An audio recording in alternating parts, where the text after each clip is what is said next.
Assalamualaikum warahmatullahi wabarakatuh. Perkenalkan, nama saya Regita Salsabila dari Fakultas Teknologi Pangan dan Agroindustri, Program Studi Teknik Pertanian. Pada video kali ini, saya akan mempresentasikan tugas mata kuliah Analisis Sistem dan Desain. Pokok pembahasan pada video kali ini yaitu tentang sistem hidroponik dan sistem irigasi tetes. Yang pertama, saya akan menjelaskan tentang hidroponik. Sistem hidroponik adalah sistem penanaman tanpa menggunakan media tanah. Sistem hidroponik memiliki 3 jenis instalasi yang sering digunakan untuk skala usaha dan digunakan oleh masyarakat perkotaan. Ketiga jenis instalasi hidroponik itu adalah NFT atau Nutrient Film Technique, DFT Deep Flow Technique, dan hidroponik sistem tetes. Ketiganya memiliki sistem operasi yang berbeda-beda. Pada kesempatan kali ini, saya akan membahas tentang sistem yang ada pada hidroponik NFT. Prinsip kerja NFT adalah mengalirkan nutrisi berupa aliran tipis 0,5–1 cm pada instalasi yang dibuat miring sekitar 3 derajat secara terus-menerus. Selanjutnya, saya akan menjelaskan tentang unsur-unsur sistem pada sistem hidroponik NFT. Yang pertama yaitu sub-subsistem pada hidroponik NFT, yaitu air pump, air stone, water pump, reservoir, dan adjustable angel height.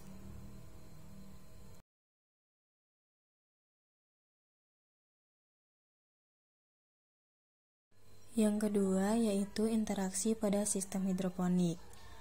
Air pump merupakan alat untuk membantu melarutkan oksigen yang ada di udara ke dalam air pada sistem hidroponik. Air stone menciptakan oksigen dalam larutan nutrisi.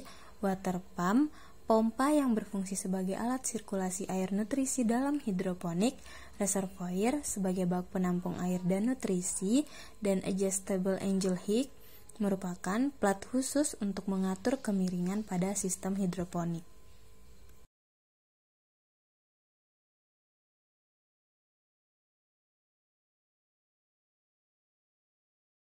Unsur-unsur sistem yang ketiga yaitu lingkungan yang mempengaruhi sistem ini. Pertama, cahaya.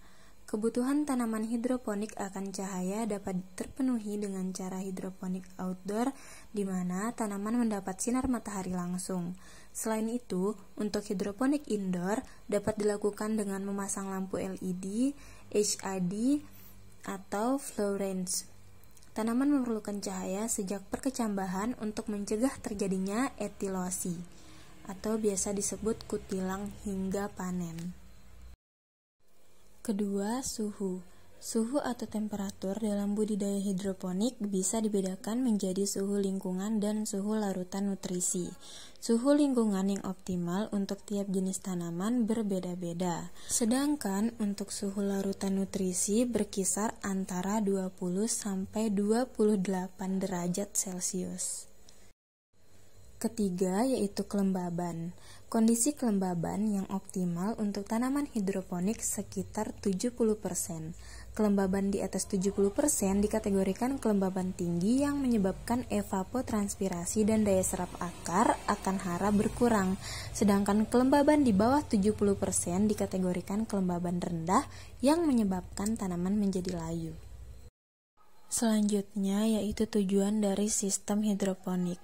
Tujuan dari sistem hidroponik NFT yaitu mengurangi CO2, menyelamatkan ekosistem, dan mengatasi lahan yang terbatas. Sistem yang kedua yaitu sistem irigasi tetes. Sistem irigasi tetes adalah sistem irigasi yang menghemat air dan pupuk dengan membiarkan air menetes pelan-pelan ke akar tanaman, baik melalui permukaan tanah atau langsung ke akar, melalui jaringan katup, pipa, dan emitor. Adapun unsur-unsur sistem pada sistem irigasi tetes ini yaitu pertama subsistemnya terdapat pompa 1, pompa 2, backflow, venturi injector, disk filter, reducer water pressure.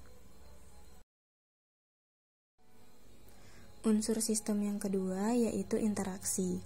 Pompa 1 mengambil dan mengumpulkan air pada bak penampung air, pompa 2 mendorong air dan penampung air menuju lahan, backflow mengurangi tekanan pada saluran irigasi, venturi injector menyalurkan pupuk, disk filter menyaring kotoran, dan reducer water pressure mengurangi tekanan air yang menuju lahan.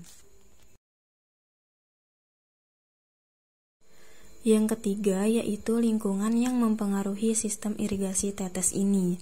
Faktor lingkungan yang mempengaruhi salah satunya yaitu musim. Ketika musim hujan, maka terjadi tingginya curah hujan yang mengakibatkan air cenderung berlimpah. Dengan adanya jaringan irigasi, air yang berlimpah ini dapat ditampung sehingga bisa mencegah terjadinya banjir. Selain mencegah terjadinya banjir, adanya jaringan irigasi juga dapat membantu petani terutama di saat kekurangan air. Air yang ditampung saat curah hujan tinggi tersebut dapat disalurkan pada saat musim kemarau sehingga ketersediaan air bagi tanaman dapat terjamin. Selanjutnya yaitu tujuan dari sistem irigasi tetes. Yang pertama, memenuhi kebutuhan air tanaman tanpa harus membasahi keseluruhan lahan. Yang kedua, pemakaian air jadi lebih efisien. Yang ketiga, mengurangi limpasan. Yang keempat, menekan atau mengurangi pertumbuhan gulma. Baik, mungkin itu saja yang bisa saya sampaikan. Semoga bermanfaat. Mohon maaf bila ada kekurangan. Terima kasih atas perhatiannya. Wassalamualaikum warahmatullahi wabarakatuh.